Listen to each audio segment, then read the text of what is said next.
C'est EDRF pour les auditions régionales des Inuits du Printemps de Bourges.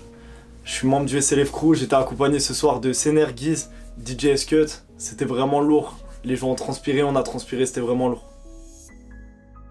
Ma série du moment, moi je suis resté bloqué dans Prison Break. Ça fait 3 fois que je me remate Prison Break. 3 fois que je la regarde en entière. Vraie série. Le best film, Million Dollar Baby.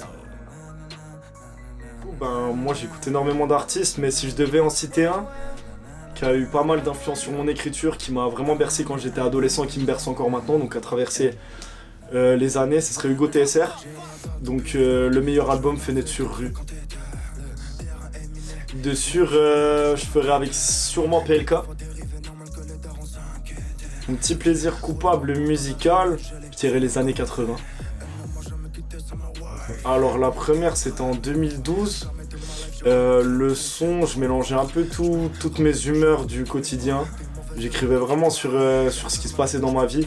En fait, la musique pour moi ça a été un exutoire. C'est-à-dire qu'à un certain moment de ma vie, j'ai eu besoin d'écrire. Et du coup, le premier morceau, j'ai écrit un peu ce qu'un pré-ado de 12 ans peut ressentir un peu du monde et de toute la société et tout ce qui s'y passe. Que j'ai découvert récemment, je dirais Deluxe.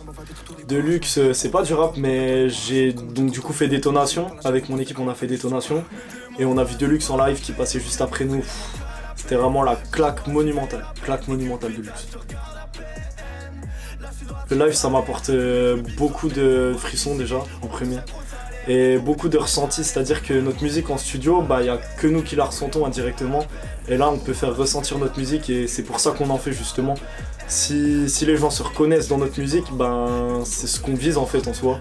Donc je dirais que ça nous apporte en fait de la reconnaissance déjà et beaucoup de sensations, beaucoup d'émotions. Donc je mettrais sur une soirée, je mettrais 13 blocs, je mettrais PLK et je mettrais, pour contraster peut-être un peu, je mettrais Jossman. Mon nom, alors moi de base j'étais graffeur et du coup il fallait des lettres qui s'accordent entre elles parce que les graffeurs ils ont un truc qui s'appelle la one line, c'est-à-dire en un trait ils doivent écrire donc leur blaze. Et du coup c'est venu de là, en fait ça faisait partie de mon identité puisque les gens m'appelaient comme ça en fait après. Mais le CD que j'ai acheté, il y avait le Youssoupha Noir Désir. C'était donc une partie 1, une partie 2, et il y avait une partie live. Et en fait je regardais plus la partie live que l'album en soi. Je faisais que de regarder le live, que le live. Donc du coup, mon premier CD, je dirais que c'est ça. Mon rituel avant de monter sur scène, toujours en équipe. On est à une grosse cohésion, on se met comme une meute de loups. On se motive à fond. Et on se prend dans les bras, on se motive à fond. Comme si on montait sur le ring, de toute façon comme si on montait sur un combat.